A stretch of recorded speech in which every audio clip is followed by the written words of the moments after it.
Pagka ganitong klaseng mangga, maniba lang. Maniba lang kasi hindi siya hinog, hindi rin siya hilaw.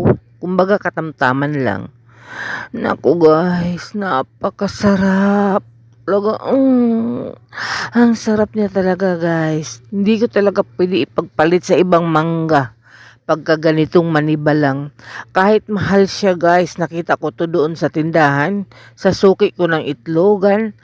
Nako, hindi ako nagdadalawang isip na bumili kahit na mahal siya guys.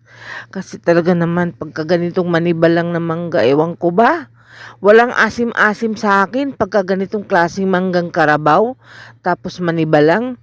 Nako, sinulo ko guys ang isang malaking mangga. Ako lang mag-isang kumain dahil sa sobrang sarap. Talagang favorite ko yung ganitong klaseng mangga. Basta maniba lang na karabaw mangga. Naku, hindi ako mag-aaya.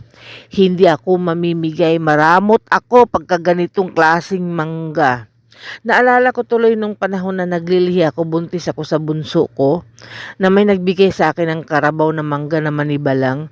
Hindi ko kinakain yun, pinapanood ko lang, inaamoy ko lang, hinahawakan ko lang.